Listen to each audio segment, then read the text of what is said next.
He walked into the steakhouse looking like he owned nothing but the clothes on his back, muddy boots, a torn coat, and eyes that had seen too many hard nights. Everyone else saw a vagrant trying to escape the rain. Sonia saw a human being. But when he ordered the most expensive item on the menu, the manager decided to teach him a cruel lesson. What happened next wasn't just a confrontation. It was a collision of fate. Sonia slipped the stranger a crumpled napkin with a message scrawled in blue ink.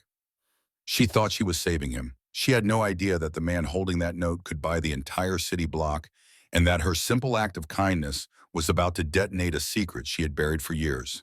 The rain in Seattle doesn't wash things clean. It just makes the grime slicker. It was a Tuesday night in November, the kind of night that seeps into your bones and makes you question every life choice that led you to standing in orthopedic shoes on a greased tile floor.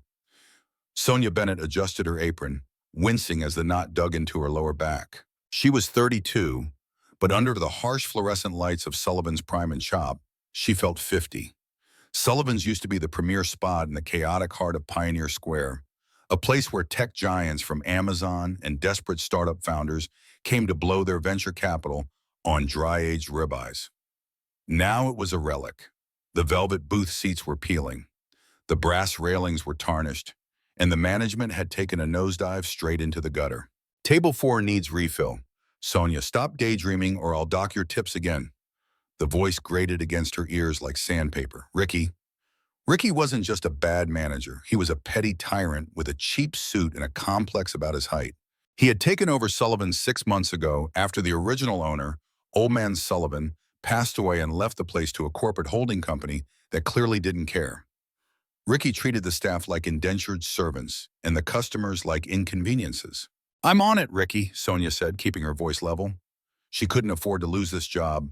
Her brother Toby was 3 months behind on his tuition at the University of Washington, and their mother's dialysis co-pays were eating up every spare dime Sonia hid in the coffee can above her fridge. She grabbed the water pitcher, forcing a smile onto her face as she moved through the dining room.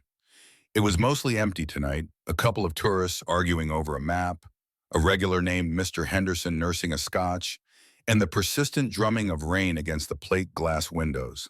Then the heavy oak door creaked open. A gust of wind blew in, carrying the scent of wet asphalt and exhaust. The man who stepped inside looked like he had been spat out by the storm itself. He was tall, but he hunched his shoulders as if expecting a blow.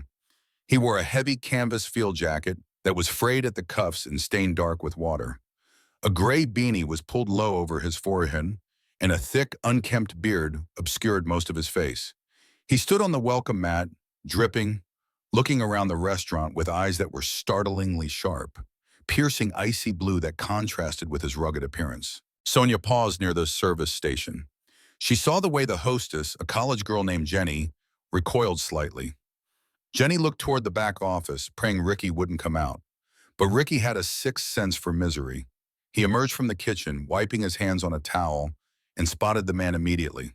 Ricky's face twisted into a sneer. He dropped the towel and marched toward the entrance, his polished shoes clicking aggressively on the floor. Hey, you, Ricky barked, not even bothering with a greeting. We're not a shelter. The mission is 3 blocks east. Turn around. The man didn't flinch. He just looked at Ricky, his expression unreadable. I'm not looking for a shelter, the man said. His voice was gravelly and low, but surprisingly articulate. I'm looking for a meal. This is a restaurant, is it not? Ricky crossed his arms, puffing out his chest. It's a fine dining establishment. We have a dress code. The man looked down at his boots, then back at Ricky. I have money. American currency. Does the dress code apply to the cash or just the person holding it? The restaurant went silent. Mr. Henderson put down his scotch. The tourists stopped arguing. Ricky's face turned a blotchy shade of red. He hated being challenged, especially by someone he deemed beneath him. He stepped closer, invading the man's personal space. Look, pal, I don't want trouble. I want you to leave before you scare off the paying customers. I am a paying customer, the man insisted, stepping around Ricky and walking toward a small, isolated booth near the kitchen swing doors. He moved with a strange sort of purpose, not like a man wandering, but like a man marching. He sat down, the wet canvas of his coat squelched against the leather. Ricky looked ready to explode. He spun around, scanning the room for security, But Sullivan's didn't have a bouncer on Tuesdays. His eyes landed on Sonia. "Sonia," he snapped, "get over here." Sonia hurried over, clutching her order pad. "Yes, Ricky?" "Go tell him we're out of food," Ricky hissed, his voice low but venomous. "Tell him the kitchen is closed. Tell him the health inspector is here. I don't care, just get him out." Sonia looked at the man in the booth. He was staring out the window at the rain, shivering slightly. He looked exhausted, not dangerous. "Ricky, by law, we can't refuse service just because—" "I don't care about the law," Ricky interrupted, spittle flying. "He smells like a wet dog. If you don't get him out, you can join him on the street. Do you understand me? I know you need that paycheck for your screw-up brother." Sonia felt a cold spike of adrenaline. Ricky knew about Toby because he had overheard a phone call in the break room once. He used it as leverage every chance he got. She swallowed her pride. "I'll handle it." She walked over to the table. The man looked up. Up close, he looked even worse. There were dark circles under his eyes, and his hands resting on the table were rough and calloused. But there was something else there, too. A watch. It was barely visible under his sleeve, but Sonia caught a glint of it. It looked old, scratched, but mechanical. "I'm sorry about the manager," Sonia said softly, placing a menu down. "He's having a night." The man looked at her, and his eyes softened. "He seems like a charming fellow. I'm Nathaniel." "Sonia," she replied. She didn't have the heart to kick him out. If Ricky fired her, he fired her. She couldn't treat a human being like garbage. "Can I get you something warm to drink? Coffee? Tea?" "Coffee would be wonderful," Nathaniel said. "Black. And I'd like to order dinner." "Sure," Sonia said, glancing nervously at Ricky, who was watching from the bar like a hawk. "What can I get you?" Nathaniel opened the menu, scanning the prices without flinching. He didn't look at the burgers or the salads. His finger went straight to the top of the right page. "I'll have the porterhouse," he said calmly. "The 24 Oz dry-aged, medium rare, with the truffle mashed potatoes and asparagus." Sonia froze. That was the $90 steak. It was the most expensive thing on the menu. "Sir," Sonia whispered, leaning in closer, "I have to ask, do you have the means to pay for that? If you don't, I can get you a burger on my tab, I promise. But if you order the steak and can't pay, Ricky will call the police. He's looking for a reason." Nathaniel smiled, a small, sad smile. He reached into his damp coat pocket and pulled out a money clip. It wasn't thick, but he peeled off a crisp $100 bill and placed it on the table. "I appreciate your concern, Sonia, truly, but I can pay." Sonia stared at the bill. It was real. She nodded, picking it up. "I'll put this in the register now so there's no trouble." She walked back toward the POS system. Ricky intercepted her. "Well?" he demanded. "He ordered the porterhouse," Sonia said, holding up the $100 bill, "and he paid in advance." Ricky stared at the money, his jaw tightening. He couldn't kick out a paying customer who had already dropped cash. It would be a lawsuit waiting to happen. But Ricky wasn't the type to lose gracefully. He snatched the bill from Sonia's hand and shoved it into his pocket. "Fine," Ricky sneered. "Ring it in, but tell the kitchen to take their time. Let's see if he likes waiting." Ricky marched into the kitchen. Sonia felt a pit in her stomach. She knew that look on Ricky's face. It wasn't over. The kitchen at Sullivan's was a chaotic corridor of stainless steel and steam, smelling of garlic, seared fat, and old dishwater. The head chef, a weary man named Marco, was scraping down the grill. "Order in," Sonia said, her voice tight. "Table 6, the porterhouse, medium rare." Marco looked up, wiping sweat from his forehead. "The hobo? Ricky told me he was getting tossed." "He paid," Sonia said up front. Marco shrugged. "Money is money." He turned to the walk-in fridge to grab one of the vacuum-sealed steaks. But before he could open the door, Ricky burst through the swing doors. "Hold it, Marco." Ricky walked over to the prep station. He looked at the ticket Sonia had printed. The porterhouse. Of course, he thinks he's royalty. "He paid." "Ricky," Sonia repeated from the doorway. "Just let him eat and leave." Ricky ignored her. He looked around the kitchen. His eyes landed on the waste bin near the dishwasher station. Earlier that day, a steak had been returned because the customer claimed it was tough. It had been sitting on the side of the disposal area for about 2 hours, waiting to be tossed out. It was graying at the edges and had a fly buzzing near it. "Marco," Ricky said, a cruel grin spreading across his face. "Use that one." He pointed to the rejected meat. Marco frowned. "Boss, that's garbage. It's been sitting out at room temp. I can't serve that. It's a health code violation. The guy could get sick. He's a street rat, Ricky laughed. His stomach is probably lined with steel. He eats out of dumpsters, doesn't he? This is five-star dining compared to what he's used to. I'm not wasting a $90 cut of prime beef on a vagrant who probably stole that $100. Ricky, no, Sonia stepped into the kitchen, letting the door swing shut behind her. You can't do that. That's dangerous. That meat is spoiled. Ricky spun on her, his eyes bulging. You shut your mouth, Sonia. You want to keep your You want to pay for little Toby's books? Then you do what you're told. Who is he going to complain to? Who's going to believe him? He turned back to Marco. Cook it. Burn it enough to hide the smell, then drown it in garlic butter. If you don't, Marco, you're out on the street with him. And I'll make sure you don't get a reference for any kitchen in Seattle. Marco looked at Sonia, then at his feet. He had 3 kids and a mortgage. He was a good man, but he was a desperate man. Slowly, with shaking hands, Marco reached for the graying, tainted steak. Marco, please, Sonia pleaded. Get out on the floor, Sonia, Ricky screamed. Go refill Waters. If you say a word to him, I'll swear you were stealing from the till. I'll ruin you. Ruin. Sonia backed away, her heart hammering against her ribs. She felt nauseous. She watched Marco throw the tainted meat onto the sizzling grill. The smell of burning fat filled the air, masking the sour scent of the spoilage. She stumbled back out into the dining room. The restaurant felt suffocating. She looked at table 6. Nathaniel was sitting there patiently waiting. He had taken off his beanie, revealing a head of thick salt and pepper hair. He was reading a newspaper someone had left behind. He looked dignified despite the clothes. He trusted them. He had paid his last $100, or at least a very significant amount for a hot meal, and they were about to poison him. If she told him, Ricky would fire her on the spot. He would frame her for theft. He had done it before to a busboy who crossed him. Sonia couldn't afford to be unemployed. Not now, not with her mom's surgery scheduled for next month. But she watched Nathaniel take a sip of his coffee. He looked up and caught her eye, offering a polite nod. He's a person, she thought. He's a human being. She went to the service station. Her hands were shaking. She grabbed a clean napkin. She looked around. Ricky was in the back office, probably watching the security cameras or counting the till. Marco was cooking the poison. She grabbed a blue ballpoint pen from her apron. She couldn't speak. The cameras had audio recording. Ricky had installed them everywhere to spy on the staff. If she warned him verbally, Ricky would hear it on the playback later. She pressed the pen to the soft paper of the napkin. The ink bled slightly. Do not eat the steak. She paused. That wasn't enough. He might think she was just being rude or that the food was just bad. He needed to know what to.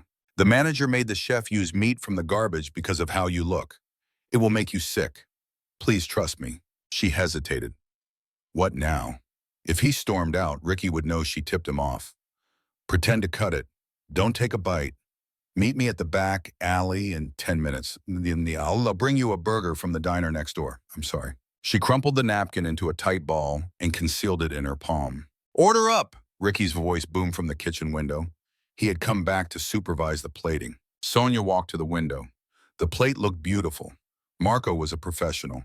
He had seared the meat perfectly to hide the gray color, covered it in chimichurri and garlic butter, and arranged the truffle potatoes artfully. It looked like a gourmet meal. It was a biological weapon. Take it to him, Risky said, leaning over the counter, his breath smelling of stale onions. And smile, Sonia. Give him the full VIP experience. Sonia picked up the heavy plate. The heat radiated up her arms. Yes, Ricky. She walked across the dining room floor. Every step felt like walking through quicksand. She approached table 6. Nathaniel put down his newspaper and looked at the steak. His eyes widened slightly. That looks incredible, he said. My compliments to the chef. Sonia set the plate down. As she adjusted the silverware, she leaned in, using her body to block the line of sight from the bar where Ricky was watching. Can I get you anything else, sir? Some steak sauce? She asked loudly for Ricky's benefit. Then, with a sleight of hand she had learned from years of hiding tips from greedy shift supervisors, she pressed the crumpled napkin into Nathaniel's rough hand, which was resting on the table. She squeezed his hand hard once. A signal. Nathaniel froze. He looked up at her, startled. Read it, she mouthed silently, her eyes pleading. Please. She pulled back, her heart racing so fast she thought she might faint. Enjoy your meal, sir. She turned and walked away, not daring to look back, knowing that Ricky was watching every move. She retreated to the waitress station and began frantically wiping down clean glasses, watching Nathaniel's reflection in the mirror behind the bar. Nathaniel sat there for a moment, the steam rising from the poisoned steak. He looked at the woman walking away, then down at his hand. He slowly unfurled the napkin in his lap below the table edge. He read the scribbled blue text. Sonia watched in the reflection. She saw his posture change. The tired, slump-shouldered vagrant vanished. His spine straightened, his head snapped up. He looked at the steak, then toward the kitchen where Ricky was lurking, and finally back at Sonia. The look on his face wasn't anger. It was something far more terrifying. It was the cold, calculating look of a man who had just realized he was in a war zone. He picked up his knife and fork. Sonia held her breath. "Don't eat it," she prayed. "Please don't eat it." Nathaniel sliced into the meat. The knife slid through easily. He speared a piece on his fork. He lifted it toward his mouth. Sonia wanted to scream. Had he not believed her? He brought the fork to his lips and then stopped. He lowered the fork, resting it on the edge of the plate. He picked up his coffee, instead, took a long sip, and then reached into his pocket. He pulled out a phone, not a cheap burner phone, but a sleek, high-end smartphone that looked brand new. He tapped the screen 3 times. Ricky, seeing the phone, marched out from the bar. "Hey, no phones on speaker. This is a classy joint." Nathaniel ignored him. He didn't look at Ricky. He didn't look at the steak. He looked straight at Sonia, gave her a barely perceptible nod, and then stood up. "Is there a problem?" Ricky demanded, arriving at the table. "No problem," Nathaniel said, his voice dropping an octave, sounding resonant and commanding. "I'm just not hungry anymore, but I'd like to speak to the owner." Ricky laughed, a harsh, barking sound. "You're looking at him. I run this place. Now sit down and eat your charity food or get out." Nathaniel smiled. It was a shark smile. "You run this place? Good. That makes this much easier." He looked at Sonia again. "Sonia," he said, "you said meet you in the alley. I think we can skip that. Why don't you bring the chef out here? I have a feeling we're all going to want to hear this." Sonia froze. He wasn't following the plan. He was going rogue, and she had no idea that the man standing in the muddy boots was about to bring the entire roof down on their heads. The silence in Sullivan's Prime and Chop was heavier than the storm raging outside. The only sound was the hum of the refrigerator compressors and the nervous tapping of Ricky's shoe against the tile floor. Ricky stared at Nathaniel. He was trying to reconcile 2 conflicting images. The homeless drifter he had tried to humiliate and the man currently sitting in booth 6 with the posture of a 4-star general and a phone that cost more than Ricky's car. "I don't know who you think you are," Ricky sputtered, trying to regain control. "But you're trespassing. I want you out now or I'm calling the cops." Nathaniel didn't even look at him. He held the phone to his ear, his eyes locked on the kitchen door. "Yes," Nathaniel said into the receiver. "I'm at the Pioneer Square location, the flagship. It's worse than the reports suggested. Much worse." Ricky lunged forward, reaching for the phone. "Give me that." Nathaniel moved with terrifying speed. He didn't stand up. He simply caught Ricky's wrist in midair. His grip was iron. He twisted Ricky's arm slightly, just enough to immobilize him, just enough to shoot a bolt of pain up the manager's shoulder. "I wouldn't do that, Richard," Nathaniel said calmly. "I'm on the phone with Harrison Sterling, the head of legal for the Aurora Dining Group. You know who that is, don't you?" Ricky went pale. His knees buckled slightly. Aurora Dining Group was the holding company that had bought Sullivan 6 months ago. They owned 50 restaurants across the Pacific Northwest. Harrison Sterling was the hatchet man, the guy who came in to liquidate assets and fire entire staffs. "You're lying," Ricky wheezed, trying to pull his arm back. "You're a bum. You stole that phone." Nathaniel released him with a shove that sent Ricky stumbling back into a busser station. Nathaniel put the phone on speaker and set it on the table next to the poisoned steak. "Harrison, are you there?" A voice crackled through the speaker, crisp, authoritative, and terrifyingly clear. "I'm here, sir. I'm 2 blocks away with the regional director. We just parked. Do we need the police or just a biohazard team?" Ricky's mouth fell open. Sonia stood by the service station, her hands pressed over her mouth. She felt like the floor was tilting under her feet. Who was this man? "Hold the police for a moment," Nathaniel said to the phone. "But get in here and bring the testing kit." Nathaniel hung up. He looked at Ricky, then at Sonia. "Sonia?" he said gently. Please go get the chef. Marco, tell him if he doesn't come out in 10 seconds, I will personally go back there, and he won't like that. Sonia nodded frantically. She ran into the kitchen. Marco was cowering by the dishwasher, scrubbing a pan as if his life depended on it. Marco, you have to come out, Sonia hissed. I can't, Marco whispered, sweat dripping off his nose. Ricky will kill me. The man knows.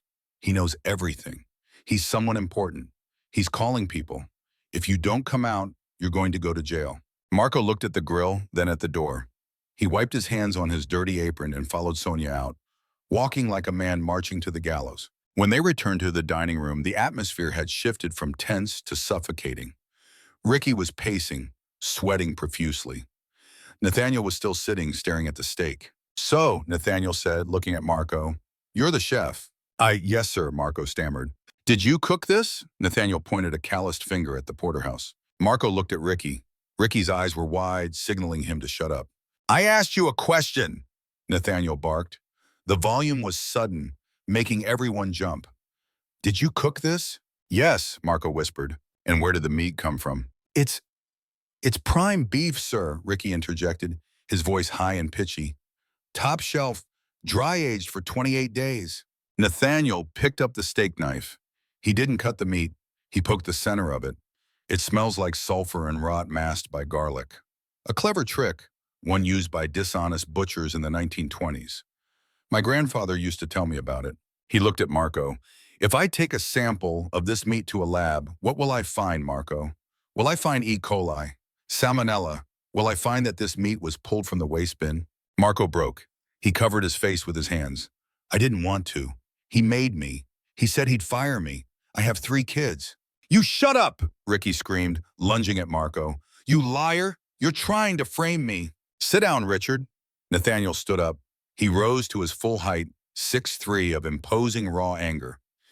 He shed the demeanor of the homeless man entirely. Sit down. Ricky collapsed into the chair opposite him. At that moment, the front door of the restaurant burst open.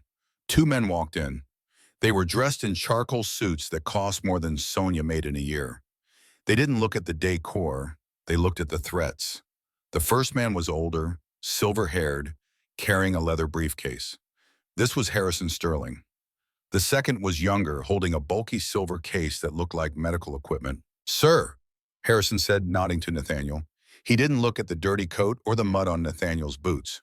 He looked at him with absolute deference. Harrison, Nathaniel said, secure the perimeter, lock the front door, put the closed for private events sign up. I don't want any more innocent people walking into this death trap. Done, Harrison said, signaling the younger man, who immediately went to the door and flipped the lock. Ricky was trembling now. Who are you people? Harrison walked over to the table. He looked at Ricky with the expression one might reserve for a cockroach on a wedding cake.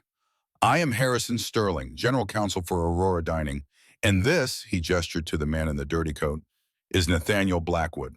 The name hit the room like a physical blow. Sonia gasped. Even Ricky stopped breathing for a second. Nathaniel Blackwood, the recluse billionaire, the man who had started with a single coffee cart in Seattle 20 years ago and built a hospitality empire that spanned 3 continents. He was a ghost in the industry, rarely photographed, never interviewed. Rumors said he had vanished after his wife died 5 years ago. Some said he was crazy. Some said he was living on an island in the Mediterranean. Nobody said he was sitting in booth 6 wearing a thrift store beanie. Blackwood, Ricky whispered. No, that's impossible. You look like a bum. Nathaniel finished the sentence. Like trash. Like someone you can poison because you think no one will miss them. Nathaniel reached up and pulled the beanie off his head. He ran a hand through his hair. He reached into his coat and pulled out a small packet of wet wipes. Methodically, he began to wipe the grime from his face. Makeup. Sonia realized the dirt on his cheeks was theatrical grease paint. The beard was real, but he groomed it quickly with his fingers. Underneath the mask, the sharp angles of his face were undeniable. It was him. I like to visit my investments, Nathaniel said, his voice cold. I like to see how my managers treat the least among us, because how you treat a man who can't do anything for you, that tells me everything I need to know about your character. He pointed to the younger man with the silver case. Test the meat. The man opened the case, revealing swabs and chemical vials. He approached the steak. Wait! Ricky shouted. Wait, listen, Mr. Blackwood. You don't understand. It was a mistake. A mix-up in the kitchen and the waitress, Sonia. She brought it out. She knew.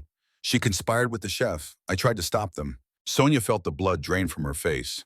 Ricky was going to take her down with him. No, that's not true, she cried out. She hates me, Ricky yelled, pointing a shaking finger at her. She's been trying to get me fired for months. She served the poison. She's the one who put the plate on the table. Harrison Sterling turned his cold eyes towards Sonia. Is this true, miss? Did you serve the food? Sonia stuttered, tears welling up. I did, but she admits it, Ricky crowed, seeing a lifeline. She served it. It's her fault. Fire her. Arrest her. Nathaniel watched the scene unfolding. He watched Ricky's desperate flailing. He watched Sonia's terror. Slowly, Nathaniel reached into the pocket of his dirty field jacket. You know, Ricky, Nathaniel said softly, there's one thing I hate more than incompetence. It's cowardice. He pulled his hand out. In his fist was the crumpled white napkin. When Sonia served me this meal, Nathaniel said, smoothing the napkin out on the table, she did something that you clearly didn't anticipate. She had a conscience. He spun the napkin around so Harrison and Ricky could see it. The blue ink was smudged, but the message was legible. Do not eat the steak. The manager made the chef use meat from the garbage. Ricky stared at the note. The color drained from his face until he looked like a corpse. She risked her job, Nathaniel said, his voice trembling with suppressed rage. She risked her family's livelihood. She knew you would fire her if you found out. And yet she slipped this into my hand because she couldn't bear to see a stranger get hurt. Nathaniel looked at Sonia. For the first time all night, his blue eyes were warm. You didn't just serve a table, Sonia. You saved a life. And you saved this company from a PR nightmare that would have destroyed us. Nathaniel turned back to Ricky. The warmth vanished. Harrison, Nathaniel said, you have the paperwork drafted and ready for signature. Harrison said, pulling a sleek tablet from his briefcase. Richard, you are terminated effective immediately for cause, gross negligence, endangerment, attempted assault, and about a dozen other things Harrison will list for you. You can't, Ricky whispered. Oh, I'm not done, Nathaniel said. Harrison, call the police. I want to press charges. Attempted poisoning is a felony. Let's see how you handle the food in the county jail. Ricky bolted. He scrambled out of the booth, knocking over a chair, and ran toward the back exit. Don't bother chasing him, Nathaniel said to the security agent who started to move. The back door has a security lock that engages after 9 p.m. He's trapped in the alley. Sure enough, a moment later, they heard the frantic rattling of the heavy steel door in the kitchen, followed by a defeated howl of rage. The police arrived 10 minutes later. It was a blur of blue lights and radios. They cuffed Ricky, who was weeping and cursing, and led him out through the front door past a gathering crowd of onlookers. Marco gave a statement, shaking and terrified. But Nathaniel had a quiet word with the officers, ensuring Marco was treated as a witness, not a suspect, for now. When the dust settled, the restaurant was empty except for Nathaniel, Harrison, the security team, and Sonia. Sonia was sitting on a bar stool, clutching a glass of water, her hands shaking too much to drink. Nathaniel walked over to her. He had removed the dirty coat, revealing a simple but high-quality black sweater underneath. He looked tired. Sonia, he said. She jumped, standing up quickly. Mr. Blackwood, I'm so sorry about all of this. Sit down, please, he said, taking the stool next to her. And stop apologizing. You're the only person here who did everything right. He sighed, looking around the empty, dated restaurant. My father, Arthur Blackwood, bought this place 30 years ago. It was the first high-end steakhouse in his portfolio. He loved this place. He used to sit in that booth number 6 every Sunday. He looked at Sonia. I went undercover because the numbers didn't make sense. We were losing money, but customer complaints were low. I suspected theft. I didn't suspect this. Monsters running the asylum. He turned to her, his gaze intense. I heard you on the phone earlier in the break room before I came in. Sonia froze. You were here earlier. I was in the alley, Nathaniel admitted. I was getting into character. I heard you talking to your brother, Toby, right? Sonia nodded, looking down at her lap. Yes, he's at you. And your mother is sick, Nathaniel stated. It wasn't a question. Dialysis, Sonia whispered. It's expensive. Nathaniel nodded slowly. He signaled to Harrison, who was waiting respectfully by the door. Harrison, what is the severance package for a general manager at this location? 6 months salary plus benefits, stock options, and performance bonuses. Harrison recited from memory.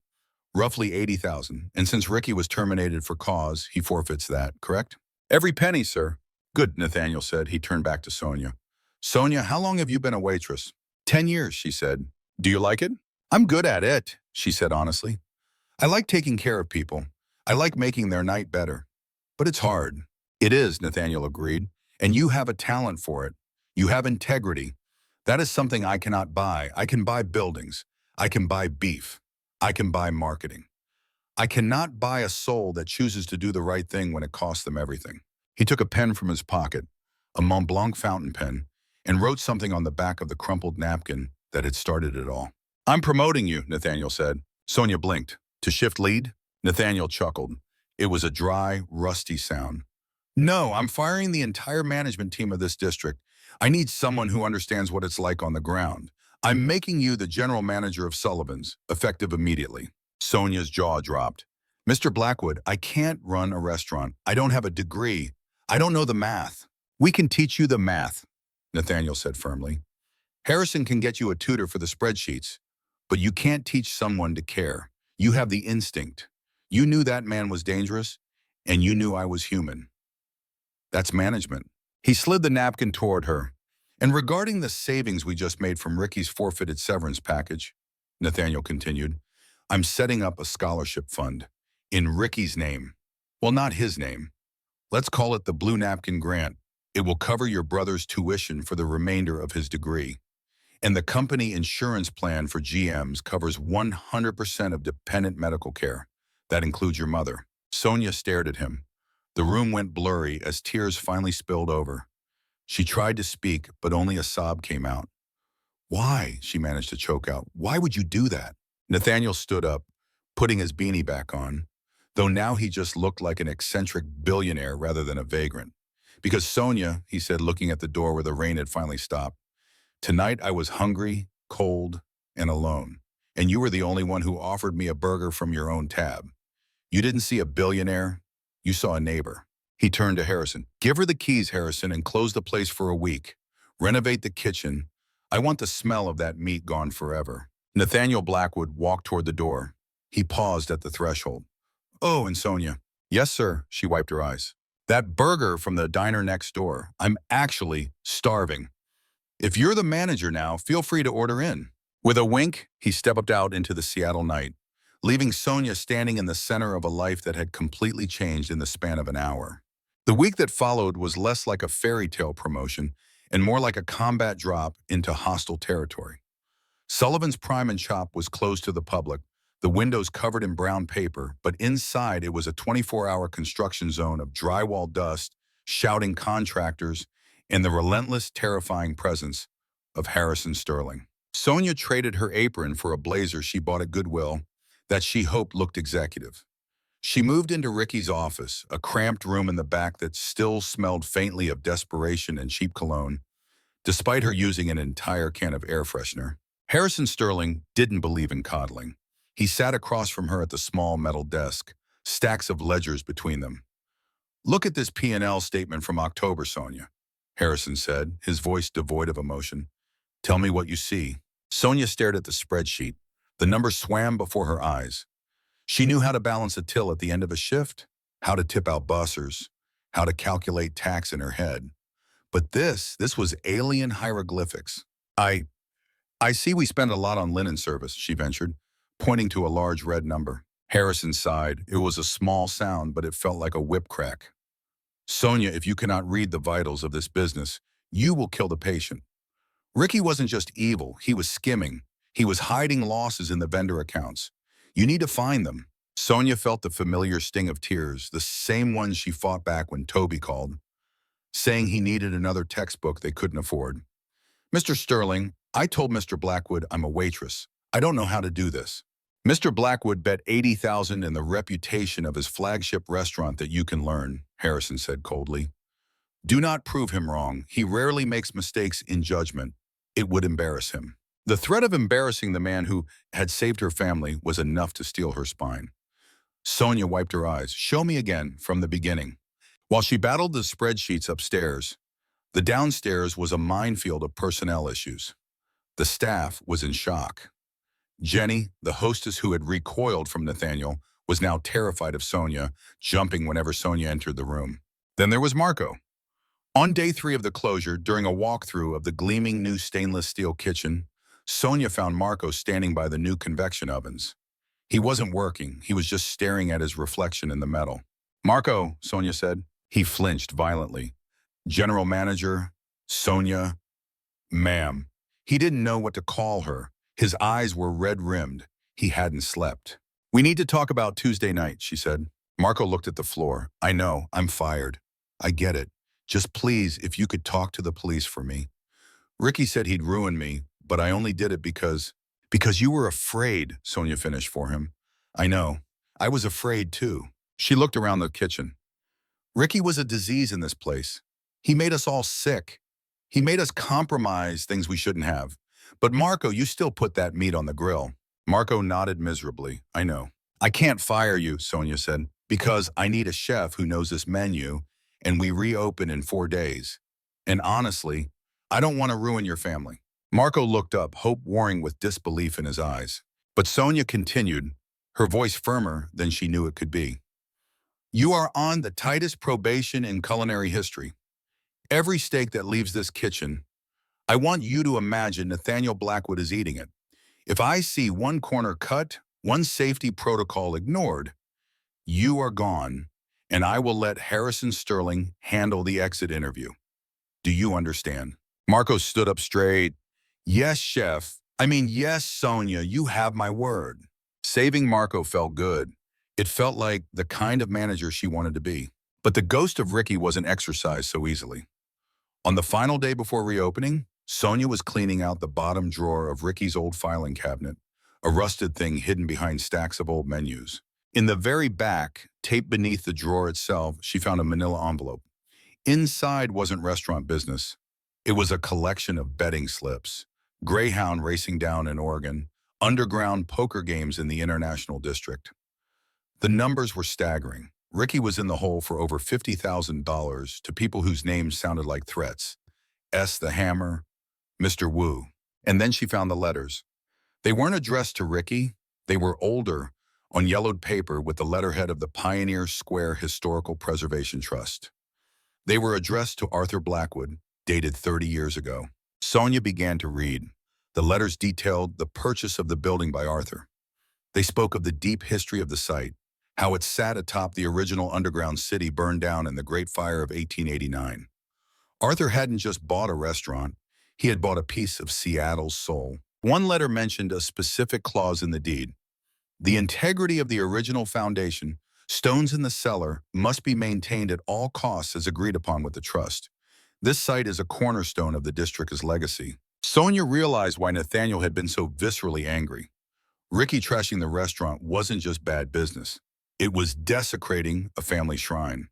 Ricky had been treating a historical landmark like a cheap roadside diner, likely cutting corners on building maintenance to pay his gambling debts. Sonia held the betting slips in one hand and the historical letters in the other. Ricky wasn't just a bad manager. He was a desperate man, bonded to dangerous criminals, sitting on top of a Blackwood family legacy. A chill ran down her spine. Ricky was out on bail. A man that desperate, owing that much money to the wrong people, doesn't just walk away when his golden goose is taken from him. She wasn't just running a restaurant anymore. She was guarding a fortress. The Friday night reopening of Sullivan's Prime and Shop was meant to be a soft launch, but word had leaked. The story of the hobo billionaire had hit the local blogs, though thankfully Sonia's name had been kept out of it. The curiosity factor was immense. The reservation book was full for the next month. The restaurant looked spectacular. The tattered velvet was replaced with rich dark leather. The brass shone under warm Edison-style lighting. The smell of stale beer and regret was gone, replaced by the intoxicating aroma of rosemary searing beef and expensive red wine. Sonia stood at the host stand, wearing a tailored black suit that Harrison had ordered for her. Her heart was hammering against her ribs like a trapped bird. "Doors open in 2 minutes, people," she called out. Her voice was steady. It was her waitress voice dialed up to 11. The staff buzzed with nervous energy. Jenny looked polished at the front. Marco was commanding his brigade in the kitchen with military precision. The doors opened and the flood arrived. For the first 2 hours, it was controlled chaos. Sonia moved through the dining room, touching tables, pouring wine, putting out fires before they started. A server dropped a tray of martinis near the bar. Sonia had it cleaned up in 30 seconds, soothing the rattled customers with complimentary appetizers. The kitchen got slammed with 10 orders at once. Sonia went back to the past, calling out tickets, keeping Marco focused. She was doing it. She was actually running the place. At 8:30 p.m., the rush was at its peak. The noise level was a happy roar. Sonia took a moment to breathe near the service station. That's when she saw him. Standing just inside the entryway, dripping wet from the fresh rain, was a man in a hooded sweatshirt. He wasn't looking for a table. He was scanning the room with frantic, drugged eyes. It wasn't Ricky. It was someone younger, twitchier. He looked like the kind of person Ricky owed money to. Jenny, the hostess, tried to stop him. "Sir, can I help you?" The man shoved past her. He reached into his pocket. Sonia's blood ran cold. She remembered the betting slips, the debts to violent men. She didn't think. She moved on instinct, honed by years of dodging aggressive drunks in crowded bars. She intercepted him just as he pulled out. Not a weapon, but a large glass jar. It was filled with hundreds of cockroaches. Ricky's revenge. If he couldn't run the place, he would make sure no one else could. A roach infestation in the middle of a grand reopening would end Sullivan's permanently. The man raised the jar to smash it on the floor. Sonia lunged. She grabbed the jar. Her hands closed around the glass just as his did. They grappled for a second, a silent, desperate waltz in the middle of the crowded foyer. "Let go, bitch," the man hissed. "Ricky sends his regards." "Not in my house," Sonia snarled back. She twisted the jar violently, wrenching it from his sweaty grip. The momentum sent him stumbling backward into a coat rack. Before he could regain his balance, a massive shadow loomed over him. It was Mr. Henderson, the regular who drank scotch. He was a retired longshoreman, built like a tugboat. He grabbed the intruder by the scruff of his neck. "I think it's time you left, son," Mr. Henderson growled. Harrison Sterling's security team, who had been blending in as customers, materialized and took over, dragging the man out the door before most diners even realized what had happened. Sonia stood there, clutching the jar of insects to her chest, shaking from head to toe. A slow clap started from the corner of the room. The dining room went quiet. In booth 6, the only table that had remained unseated all night, sat Nathaniel Blackwood. He wasn't wearing the dirty coat. He was in a bespoke navy suit that made him look like the master of the universe he was. He stood up, continuing to clap slowly. "Bravo," Nathaniel said, his voice carrying through the hushed room. He walked toward her. Sonia felt like she might faint. She was holding a jar of cockroaches in an Armani suit. Nathaniel gently took the bomb from her numb hands and handed it to a passing busser, giving him a look that said, "Destroy this immediately." "Harrison told me you were studying the financials," Nathaniel said, a genuine smile breaking across his usually stern face. "He didn't tell me you had taken up stadium security." "He was sent by Ricky," Sonia whispered. "I know," Nathaniel said. "Harrison just received word. The police picked up Ricky trying to board a bus to Vancouver. His associates gave him up." Nathaniel looked around the thriving, beautiful restaurant. He looked at the staff, who were watching Sonia with newfound awe. He looked at the satisfied customers. "You know, Sonia," Nathaniel said quietly so only she could hear, "my father used to say that the hardest part of this business isn't the food. It's protecting the sanctuary. People come here to escape the storm outside. It's our job to keep the storm out." He glanced toward this door where the intruder had been ejected. "You kept the storm out tonight." He gestured toward booth 6. "Now, General Manager Bennett, I believe I reserved a table, and I hear the porterhouse is excellent here when prepared correctly. Care to join me?" Sonia looked at the booth where it had all started 5 days ago. She looked at the man who had changed her life with a scribble on a napkin, and whom she had saved with the same. She straightened her blazer. She took a deep breath, letting the fear finally drain away, replaced by a bone-deep exhaustion and a profound sense of pride. "Right this way, Mr. Blackwood," Sonia said, leading him to his father's table. "I'll have the chef prepare it specially for you." What an incredible journey. Sonia went from a waitress terrified of losing her electricity to the general manager of a multi-million-dollar restaurant, all because she refused to let a stranger suffer. It just goes to show that true power isn't about money or status. It's about integrity when no one is watching or when everyone is watching. Ricky tried to use his power to hurt, and he lost everything. Sonia used her small amount of power to help, and she gained the world. In the heart of a rainy Seattle night, Sonia's story unfolds like a beacon of hope in a world often clouded by judgment and cruelty.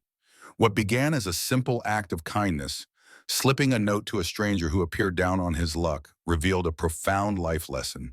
True compassion sees beyond appearances and treats every soul with dignity. Sonia, burdened by her own struggles, a brother drowning in tuition debt, a mother fighting illness, could have turned a blind eye to Nathaniel's plight. Instead, she risked everything, her mama, her security, her fragile future. She saw not a vagrant, but a human being deserving of respect and safety. And in that moment of quiet bravery, the universe conspired to reward her. Nathaniel, the undercover billionaire, didn't just expose the toxicity of prejudice embodied by the tyrannical manager Ricky. He elevated Sonia from waitress to leader, covering her family's burdens and restoring a forgotten restaurant to glory. This tale tugs at our heartstrings, reminding us of the invisible battles people wage daily. How many times have we judged someone by their muddy boots or worn coat, missing the king beneath the disguise? Sonia's journey teaches us that integrity isn't loud or flashy. It's the whisper of conscience in the face of fear. It shows that kindness, even when it costs us, plants seeds that bloom into miracles. In a society quick to dismiss the least among us, her story evokes tears of empathy and sparks of inspiration, urging us to pause, to see, to act. Imagine if we all lived with such empathy. The world would be a warmer, fairer place. What an incredible journey. If this story moved you, if it reignited your faith in humanity, smash that like button to spread the positivity. Share your own tales of unexpected kindness in the comments below. Have you ever been on the giving or receiving end of a life-changing act? And don't forget to subscribe and hit the notification bell so you never miss another heartwarming, real-life drama that proves good always triumphs. Your support keeps these stories alive. Thank you.